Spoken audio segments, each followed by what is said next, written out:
I'm going to record this morning's session so that we can share it. I'll share it with you afterwards. I'll also share it with people who intended to come, but for whatever reason couldn't make it. You know, sometimes you all know in leadership positions, sometimes other things trump your priorities. So you have to reschedule different commitments, but that's okay. So we'll share this recording afterwards. I'll also share with you the slides, and there's a tool I'm going to introduce you to today that I will share with you afterwards as well. I hope you find the session valuable. What we're going to do, those of you who have been before, you'll remember, but just as a quick recap, this session will be split into 3 segments. The first segment will be a sharing of some principles, leadership principles that hopefully you're going to find valuable. The second part then is an opportunity to go into some breakout discussion. So have a discussion with your colleagues and peers and just talk about what you've learned and talk about what you might want to do differently going forward. And then the third part is us coming back together as a group, just sharing the ideas that you've discussed. Think about, what changes that means for you to make in your businesses, and then we'll close. And we will close somewhere between 10 to and 5 to 10 to give you that breathing space between this commitment and the next one. Okay, how's that sound? All right? Sounds good, yeah, thanks. Excellent, thanks everybody. So let me start by sharing my screen. So this morning's topic, you'll know this because you signed up for it already. This morning's topic is about how we strengthen trust with our teams. And it sounds like an obvious thing, but what I'm going to try and do this morning is share some of the things that are perhaps a little less obvious, because that's where the value is, right? Because we all know certain things we could do to build and strengthen trust. We'll try and look at some things that perhaps are a little bit different in terms of what you might do day to day. And these sessions are all about thinking space. So an opportunity to kind of slow things down, step off the day-to-day activities and just think, give yourself some clear thinking space, because we don't get a lot of that in our businesses. We tend to be racing around trying to complete tasks, and that's the right thing. But actually, there's a time for us to pause and reflect. And if you look at a lot of the really successful people of the past, your Thomas Edisons, your Bill Gates, they tend to prioritize thinking time when they're not doing anything else. They're just thinking about what they want to achieve and thinking and reflecting on what they're doing today. And that's such valuable time if you can get it. So hopefully this is an opportunity for you to do that this morning as well. So we'll talk about, we'll talk about strengthening trust with your team. We'll look at why trust is so important. What does the data and the research say? We'll look at some key responsibilities of leadership that link to trust that aren't always obvious and that you may be missing. You might have missed 1 or 2 of them. And then we'll have the discussion about, okay, how do we improve engagement, motivation, and performance as a result of understanding those key responsibilities? So why do we focus on trust and leadership in particular when we think about trust? The first is that this really large research study done by ADP Research shows that trust in the leader is the foundation of engagement. And moreover, they found that employees who do trust the leader are 12 times more engaged in their work. So 12 times more engaged. And we've all been there. You've all worked for a leader that you trusted. I'm sure you've all had experience of working for someone perhaps you didn't trust completely. And the difference, you'll know the difference yourself. But when it's measured, it's a 12x difference between trusting the leader and not. So it's so important for us. And then when we think about engagement, highly engaged employees, according to DDI, highly engaged employees are 4 times less likely to leave the employer and the business because of that engagement level. And so all of a sudden we start to link trust with engagement with retention and retention of the right people in our business. And then if you look at Aon's study that was done, they talked about employee engagement and then how that links to client and customer satisfaction scores. And what they found was that the higher engaged employees in organizations delivered 4 times higher client and customer satisfaction within that business. So we're starting to see the correlation, not just with the leader, trust in the team, engagement of the team, retention and engagement and satisfaction of customers. And then Hay Group did work on measuring employee engagement, and what they found was that companies that had higher employee engagement scores generated 2.5 times higher revenue compared to those companies with low employee engagement scores. So now we're starting to see results as well, performance and results, and this kind of makes sense. But it's really useful to see data that kind of backs up the theory. And then finally, when we think about where this leads with leadership, what Fortune company found was that a coaching leadership style, so leaders that are taught to coach, not directive management techniques, more coaching-led management techniques or leadership techniques, saw that adoption of change and team performance was 3.5 times higher. So introducing change initiatives, people tended to pick them up, run with them, and then the performance of the team improved. And there's a 3.5x difference between one and the other. So some really useful stats. And this really links into leadership. It's as leaders, it's what we do with our teams rather than, I think it's quite straightforward to manage tasks, manage activities, but leading people, as you all know, is something else. And when we talk about trust, I'm sure many of you will have seen Maslow's hierarchy of needs before, but it's worth the recap because when we think about Maslow and the work that he did, he talked about foundational needs first, physiological needs. We have air, water, food, shelter, sleep, clothing, and reproduction with a partner, right? That's kind of foundational need number one. If that isn't in place, if anything threatens that, then people drop right back down Maslow's hierarchy of needs. Once that is in place, then they start to think about safety. Do I feel safe in my work, in my life generally, right? So personal security, have I got regular income, employment, resources, health, some form of property, somewhere to live, roof over my head, right? Then once that's in place, people start to think about relationships, love, belonging needs, they call it. So friendship, intimacy, family, connection outside of immediate family as well.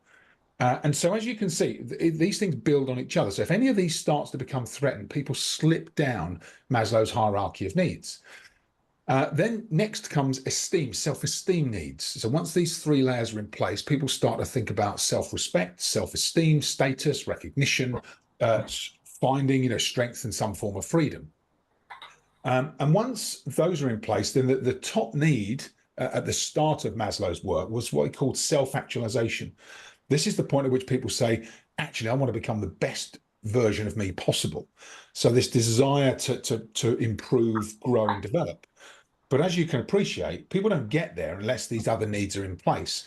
And this is interesting for me because many times when I was leading teams, I would find people's performance may be going off the boil, and you kind of think, right, okay, there's a course correction conversation about getting clearer on expectations, and actually there'll be something going on in their life that completely sideswipe them, a complete curveball. And unless you have the relationship and the trust with people, they won't open up to you. So you never get to the truth about why that perhaps their performance isn't where they need it to be. It could be a relationship thing, it could be all sorts going on. But Maslow's hierarchy really reminds us of that. And then there's this incredible interaction that happened. I don't know if anybody's read Man's Search for Meaning by Viktor Frankl. If you haven't read Man's Search for Meaning by Viktor Frankl, it's one of those books that everybody should read in their life. It's cited. If you Google top 10 books you should read for life, Man's Search for Meaning will always make the top 10 because it's an incredible book.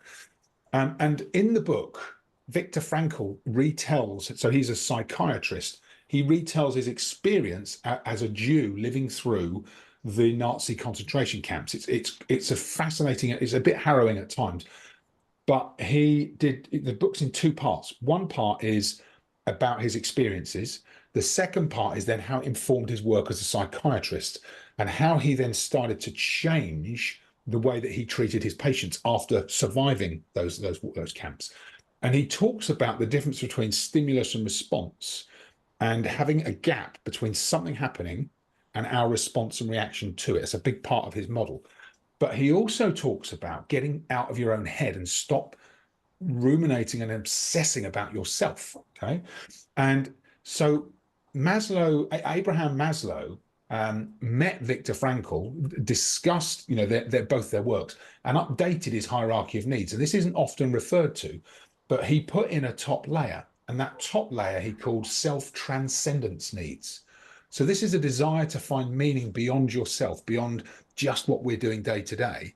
And when we think about this in a business context, we think, okay, for our teams, how do we help them to think about their contribution once we get to people that are growing and developing and they've fulfilled all of their hierarchy of needs? How do we help them to start to think bigger than themselves? Think about opportunities to make a contribution, perhaps outside of the business, in the wider community, maybe even beyond their customers. And so this is a really useful kind of frame of reference for thinking.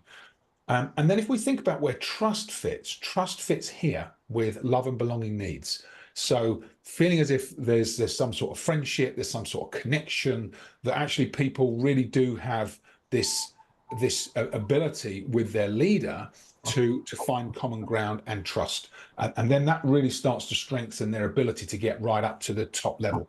And sometimes, I like this as a visual reminder to myself.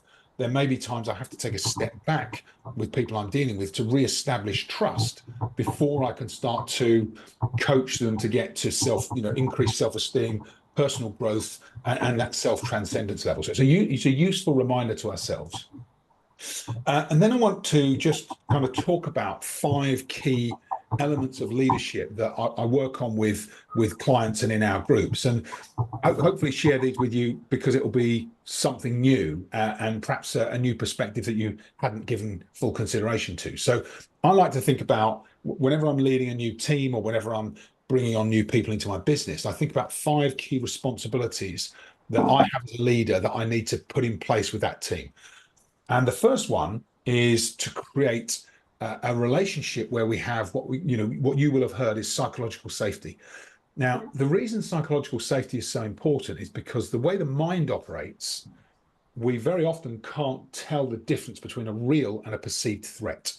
And what that means for us is that even if we're not physically in danger, if we feel as if we could be embarrassed or we could be threatened with just intimidating behavior, the mind triggers a response as if we're physically in threat and in danger. And so creating psychological safety is really important, because if we don't do that with people, they can spend their whole time in anxiety.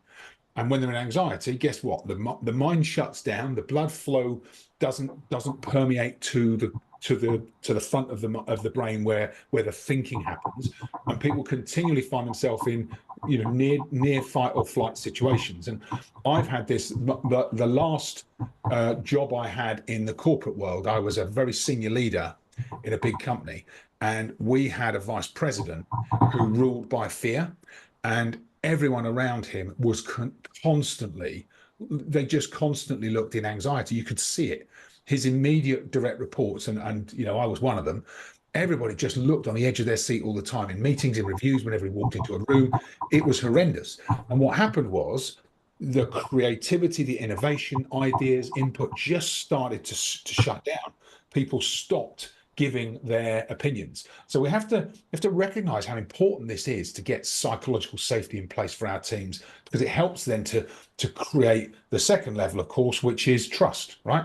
So no psychological safety, no trust. Sometimes we have to really think about, sometimes psychological safety isn't just about the leader. It's about how people that report to us feel about themselves. So we might have to take a step back and really guide them to build their own psychological safety, even if we've done everything we believe we can to create it ourselves. So sometimes it's a one-on-one discussion with key people to help them get their psychological safety in place, foundations in place. And then, of course, second is trust. So how do we build a relationship of trust? These things are more obvious, right? So it is about doing what we say we'll do when we say we'll do it. It's about holding people accountable. It is about coaching them and all the other things that we know are important for building relationships with people. And then the third key thing is about clarity. So clarity of expectations and goals, and this is arguably the number one thing. I don't know if anybody has had an experience of using the Gallup 12 employee engagement questions, but number one on the list is, I am clear of what's expected of me at work. It's the number one engagement question. So as leaders, taking the time to sit with our teams, discuss their expectations, and help them to feel as if they've got absolute clarity over what success looks like in their role, what high performance looks like, is really kind of the number one thing. It's 3 on the list here because it fits after psychological safety and trust, but really it's number 1 in terms of employee engagement. So clarity of expectations is 3rd. And then 4th is about helping people find the right energy, positivity, motivation, and engagement. And as leaders, we can really impact the tone of the culture that we create with our teams. And that's about how we show up. So are we showing up in a way that is energized, motivated, and engaged? Are we role modeling that type of positivity that we want to see from our teams? Because you'll know this yourself, the image on the right is a reminder that as leaders, we're constantly under scrutiny from our teams, right? They don't do what we say, they do what we do. They start to emulate our behaviors. So we really have to think about that responsibility that we have to bring the right energy, to bring the right motivation and engagement. And, we all have off days. We all have periods of time where we're like super busy, or there's a series of things that happen at the same time, and it can start to, erode our own energy, motivation, engagement. Sometimes we need to remind ourselves of how we have to show up to get the best from our teams and to be the role model that we want to be. And then finally, the 5th element is growth and development, really helping our teams to think about their potential, their opportunity for personal growth, and to prioritize that. And it's really interesting that I'm sure you found this personally and for your teams. I do a lot of work, obviously, as a coach on growth and development. And coming into some of the clients I work with, very often, the numbers of people that are kind of parking their own growth and development, we're up at 80-90%. That's the norm. So most people, 80-90% of people don't prioritize their own growth and development. And that's, I can put my hand up and say I've been guilty of that in the past, but I've been busy. But actually what I've also noticed is the times when I didn't prioritize my growth and development were the times when my progress and performance stalled, just kind of flatlined.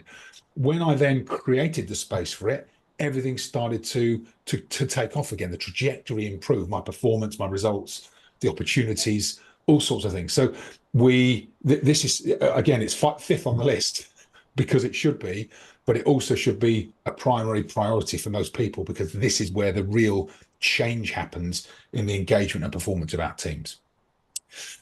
And so we're approaching the kind of 3rd session. So I'm just going to share one document. I will send this document to you afterwards. We use this coaching leaders toolkit in our program. It's got a full toolkit of different documents and tools. One of the tools is the team review document. And there's a couple of documents in here. One is an example. So this is like an example plan. I think the latest one's actually got a few more names in it than that. But you can see that this review plan helps you to map out your team versus these key elements of leadership. So psychological safety, trust, clarity of expectations and goals, energy, motivation, engagement, growth and development. And then we've got one here for the emotional bank account, which is a separate principle that we talk about. But what this document allows you to do is to just start to map, where do you think your team are on these key responsibilities of leadership? And what might that mean for the way that you work with them going forward? What some of the actions you might need to take to get that to improve in the different areas? And it's a really nice way to just start to think about the way that you're leading your teams, the way that you're building not just trust. Today was about strengthening trust, which all of these things will do, but actually creating a really high performance culture, a culture where you feel more inspiring as a leader and your team feel more inspired by you. Okay, and then there's a blank document in there as well, which I will, it'll come on when I send it on the email today. You'll have 2 tabs on the document. One will be the example, one will be the blank document. Okay, I hope that's been a useful scene set for you. So we'll now open up for some breakout discussions, and I'll invite you to think about, from what we've discussed so far on the call, and you might have some other ideas of your own that are useful. I'm sure you will, to share in your groups as well. What do you think you need to focus on with your team going forward? So we'll open up a couple of breakout rooms and just give you the chance to discuss that together. Let's have a look. Is that yeah? So we'll have one room of 4, and we'll have one room of 3. I'm going to give you about 15 minutes for this conversation to just talk about what you need to focus on with your team, what you've learned from today's session, and you'll learn from each other in the discussion. Then when we come back at about 22, I'll just invite someone from each group to just share back. So if you could kind of think about who would be happy to share back when we resume our conversation, that'd be great. Then we'll kind of pick up those key themes. I've got a couple of other things I'll mention, and then we'll wrap up by about 10 to or 5 to the hour. Okay, how's that sound? Everyone okay with that? Brilliant, thank you. And thanks for your willingness to do this. So over to you, enjoy your conversations, and I look forward to seeing you back here in about 15 minutes. I was just resuming the recording. So I'd love to hear some feedback from your conversation. Hope you enjoyed meeting your colleagues and getting the chance just to discuss, what's happening for you, hearing what's happening for them, sharing some ideas. So we had two groups. We had Beth, Heidi, Princess, and Richard. I'll start with you if that's okay. Who would like to share some ideas or some feedback from your discussion? So I've been given that job. Well done, Heidi. Well done. So we had a long conversation actually about the people. Yeah. So, what do we need to focus on with our team? I think it's really about knowing the people, knowing the individuals. Even in a well-established team, knowing what makes each individual tick, being and showing the level of consistency across the team, but also to the individuals, and also being aware of your own emotional responses. So when things are going great, or when things aren't going so well, how are you responding to them? Also rewarding the right behaviours, because there are consistent offenders of maybe people the ones that aren't going to get on, reply on time, deadlines, be on time, etc. And quite often we were talking about that's fine in the group setting, everyone laughs it off, but behind the scenes, if the individuals can actually go, that's really annoying, and you let that carry on, kind of thing. So again, it's being aware, and being clear with your goals and expectations, but also in that leadership role, showing your vulnerability as well, showing that you make mistakes, showing that actually you've messed something up and we're going to have a team, we need to pull this together, or showing that you aren't massively clear on something, but as a team we will get the clarity and we'll come out with a plan at the other end. So I think if you can show that vulnerability as well, then they don't have that sort of pressure that they need to come in with all the right answers, do all the right things, and making mistakes isn't allowed, because it is. So it's really about knowing the people. Yeah, and demonstrating what you expect through your behaviours yourself. Yeah. Did I miss anything? No, you've got thumbs up there, I think. Heidi, well done, good job.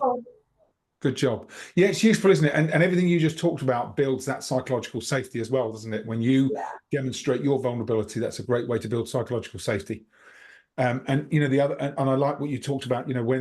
If there are things that happen in team meetings or in group discussions where sometimes one person thinks it's banter, another person actually is quite either offended or can feel quite defensive about a conversation, and actually as a leader picking up on those cues, really important, because then you can address those things. Whereas if they go unaddressed, that's when things start to fester in the background, and it undermines your team culture. Really useful discussion. Thanks, Heidi. That's good. And then group 2 was Brian, Eust, and Paula. Who did you nominate for feeding back? Eust, if it's you, you're on mute. Thank you very much. I'll take that one. Yeah, sorry. So we took a little bit of a different approach. We really looked at the point 3 and 4 of the key responsibilities that you had mentioned. I think we are in slightly different situations, and I think the clarity of expectations and goals and energy, motivation, and engagements are very important. And where some of us have the challenges of the split between the team, where some are very happy where they're at, don't really need to grow or don't feel the need to grow or move up within the company. And then you have people that are extremely motivated and want to move up. And the difference in how do you adjust the leadership style based on those different personalities and targets is quite like challenging. Yeah. People that are motivated typically, maybe you need to manage their expectations a little bit based on like what is actually possible and how long they've been around. But you still want to keep them motivated. You don't want to like stop that motivation. And then you have the people that are happy where they're at, where you want to avoid being very complacent and therefore becoming less effective, and still grow within the company, and not just sit around and really do that 9 to 5 without doing any type of development, and therefore basically stall their process altogether. And we're quite curious how you look at that, Justin, on like what are the tips to sort of make sure that that is fair and that you keep that, because we don't want to have the person that's happy where they're at feel like you only put your attention to the people that are motivated, and that therefore are creating their own targets or doing their own goals in a way that it's like it feels like your team is split and it's not getting equal attention. That's a great conversation, Houston. It's a great question. Would you like to share some thoughts? Yes, please. Yeah, so there's a couple of things. So I'm working with a client at the moment. So it's a business team, and there's the guy who set it's a relatively big business, but the guy that set it up is still the chief exec, and he's still sole owner of the business. So I coach him one-to-one, and then he has a leadership team. And then they each have teams. So he's got functional teams, he's got sales team, marketing team, technical team, and then he's got like an operations team as well. And so I'm coaching him, and then his 4 managers I work with them in a group. And what's been really interesting, it's a great business, growing really well, but there is a gap in clarity of expectations, and it's really fascinating. This is a business that's been able to scale. They've done really well. They're growing really well, but the gap, the reason they've asked me to come in is because they just don't feel like there's that clarity over where they go next. And he is the guy, the CEO, is basically working with his leadership team just on clarity of expectations. We've been working together now since kind of November, so it's 6 months in, and they're just starting to find that they've got true clarity over what's expected for each department, and then those leaders with their teams. So it's taken 6 months, and the 6 months is an iterative process. And it's a bit like when I was at 3M, we had this process called catch ball. Brian will remember this, right? The whole idea of the catch ball process was you start with something, and then as a leader, you kind of throw the ball to your team and say, right, this is where we're starting, but help me refine it. The team refines it and throws it back to the leader, who then says, that's great, that's a real improvement. Let me refine it a bit more and maybe add some adjustments and throw it back. And it's a process of forwards and backwards with your team. So it doesn't, for me, it kind of is iterative, and it continually evolves, right? And that helps you as a leader get buy-in from your teams around clarity of expectations, and it helps them to get clearer in every conversation. Every time it goes forwards and backwards, they get clearer. So that's around clarity of expectations. Then to shift gears and think about development, if we think about it logically, right? What, 10-15% of organizations are in leadership positions, which means 85 to 90% of people are individual contributors, or are people that are in a functional role doing what we need them to do to make sure the business operates. And so then you kind of go, well, if people aren't going to move up into leadership roles, what's development all about? Well, actually, development is about becoming the best version of themselves, the best that they have the potential to be. And some people may at times not recognize that, but actually it's the one thing that joins us all up. It's the one thing that once you've got the four levels of hierarchy, Maslow's hierarchy of needs in place, actually everybody wants to be the best they can be. And so the coaching question I ask in those situations where somebody's not on this career trajectory, and it's about how do they become the best in their role, is to ask them the question, when you consider your role, if you think about what the best in the world looks like world class at what you do, describe to me what that looks like. And they might, if it's the first time you ask the question, someone might go, I don't know. So in which case you just say, no problem. Can I set that as a bit of a kind of project for you to go away and research what does best in class look like for your role, and get them to start to think about it, because what will happen is they'll go, that is not what I'm doing.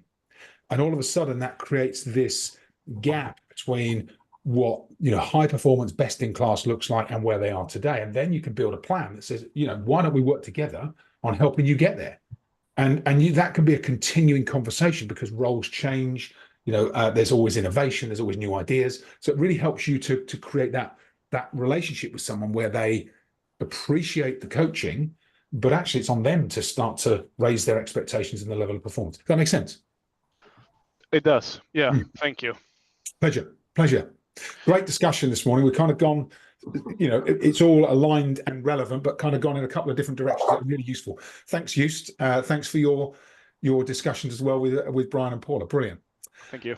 Okay, fantastic. We've just gone 10 to the hour, so I'm going to do my last couple of things and then we'll wrap up. Thanks so much for your feedback, everybody. It's been a really useful discussion this morning. I find myself learning through these sessions as well. So thank you for the questions and the engagement. It's really good.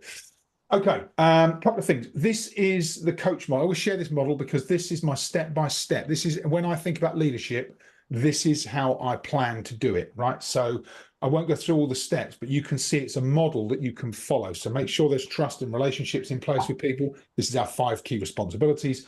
Make sure you've got a plan. Make sure you've got a contract with every person one-to-one so that they know what you expect and you know what they expect. Set objectives and goals. Make sure that you've got some time to watch them in action, so you're observing them. Coach them once you see the gaps, and then make sure they've got a development plan so they become the very best versions of themselves in the future. And if you follow those steps, you can't go too far wrong. All of those are laid out in the book Coaching Leaders. If you're interested, feel free to pick it up. You can get it on Amazon. If anybody would like a digital copy, just email me and I will send you the digital copy as a PDF, and then you can read it on your in your own time electronically. But it's a really, the feedback on it is superb. We also have this Coaching Leaders scorecard, which I think I've shared with you before. If you haven't had the chance to take it, it's a really good opportunity. I'll just put that link in the chat so that if you want to take the scorecard, you've got the option to do that. So it's a really nice way to test your leadership capability. Oh, and in the chat as well, Heidi, thanks so much. Heidi put a link to Man's Search for Meaning on Amazon as well. So you've got options to check that out. I'll send you the tools from today. I talked about the toolkit. One other thing I did want to mention was, again, this is something that I've kind of formulated over the last, probably since I started working for myself, actually, when I didn't have the support of a large corporation and all of the training and development resources around it. In terms of success as a leader, I firmly believe you need 5 things. You need an environment where you can have confidential conversations. You need a community of people that are in similar positions to you so that you feel like you've got support. You need opportunities for collaboration to share ideas, pick things up, share what you're doing, because that's really good for your self-esteem, but it's also good for your learning and growth. You need people to challenge the way you think today, because that's where change happens. And you need someone to hold you accountable to the commitment that you make to drive that change in your business, because otherwise the to-do list gets in the way and we never get to it. And that's effectively, when we build programs, we build these 5 elements in because they're so important for successful transformation.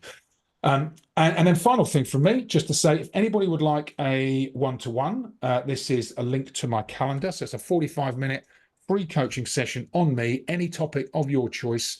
Lots of you have done that, so thank you so much to those of you who have taken me up on the one-to-one. What we cover is, where are you now? Where do you want to be in 12 months? Or if it's a topic of your choice, then we go deep into that. What development will get you there? And if I can help, great. But if not, then what you find at the end of that session is you've got clear actions around where you go next. So that is the end of our session. We're at 5 to 10. I'm going to wrap up now and say thanks, everybody, for joining us this morning. I'm happy, if anybody has got any questions about either today or you've just got anything you wanted to chat with me one-to-one about, I'm happy to stay on for a couple of minutes after 10 o'clock. My next meeting isn't until past. But otherwise, I'll say thanks so much for joining me this morning. I hope you've enjoyed not just the session, but getting to meet colleagues and peers. It's a great opportunity to build your network as well. But I will say, for those of you who have to run, please feel free to go. If anybody wants me to hang around and ask questions, feel free. Have a great day, everybody. Thank you so much. Thank you. Thank you. Take care. Thanks everyone. Thanks. Thank you. Pleasure. See you. Bye, everyone. Bye. Bye.